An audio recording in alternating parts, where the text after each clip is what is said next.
But today's topic is one that I care about a lot, and it's actually inspired by a conversation that I was going to have today that we actually postponed. So we will be doing that interview soon. But one of the questions I was looking forward to asking is how have your lived experience influenced your health choices? So that is a question I want to talk about today. So if you're watching this live, feel free to share your answers below. If you're watching the replay, the recording of this, you can feel free to drop it in the comments.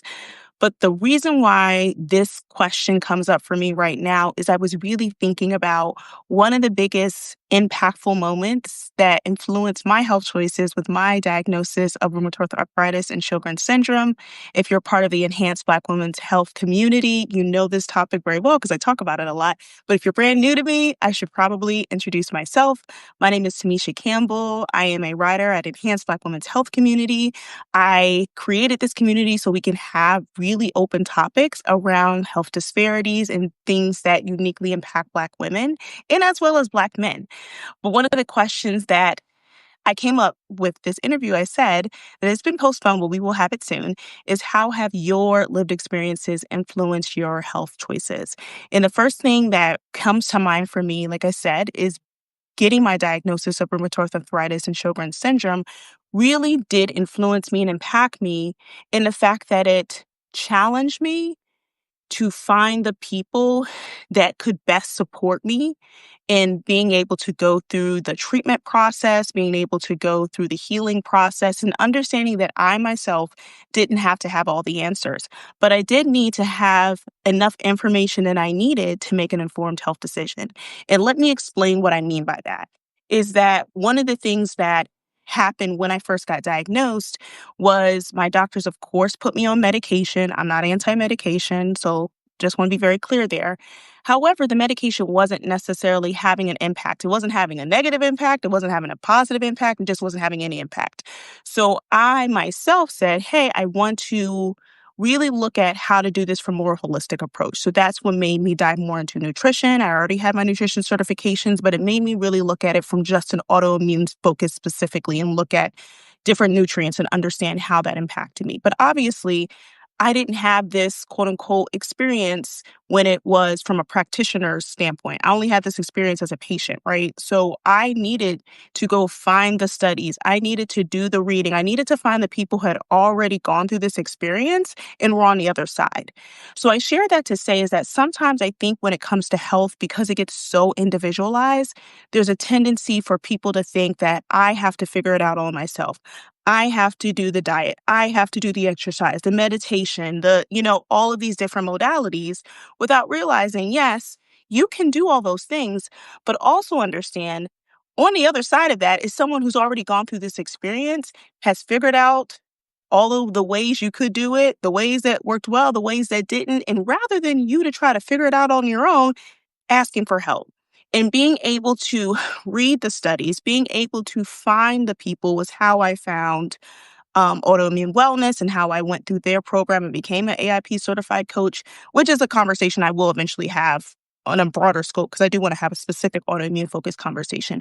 But the one I want to have today is the biggest takeaway that I came from understanding my own lived experience through this journey is I didn't have to have all the answers.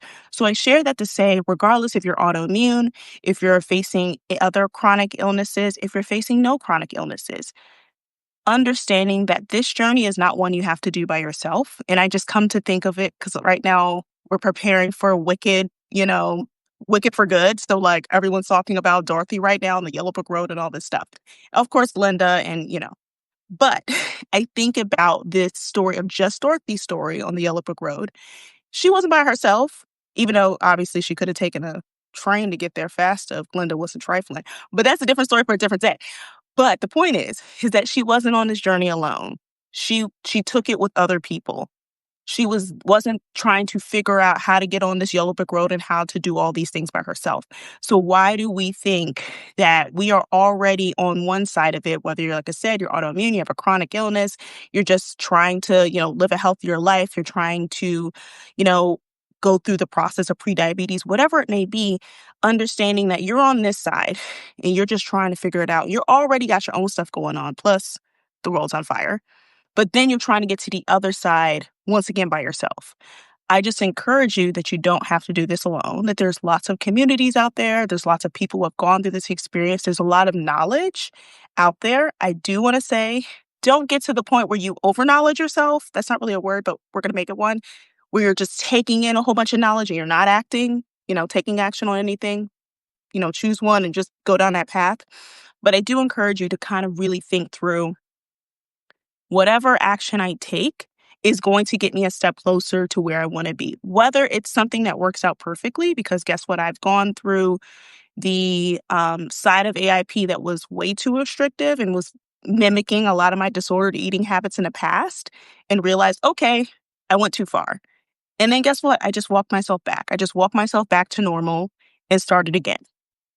So I just really want to encourage you that there's really no one wrong way to do it. There's obviously a disordered way to do it. So, if you do have those tendencies, it's more important than not, to make sure you're working with someone. That way, if they see you doing things that maybe not be the healthiest, that they can just support you on that journey. But understanding that whichever path you take, is still going to get you closer because it's going to give you answers and it's going to give you data, and you'll be able to use that data to make more informed decisions. So that's all I really wanted to share. And I would love to hear from you. How has your life experiences influenced your health choices?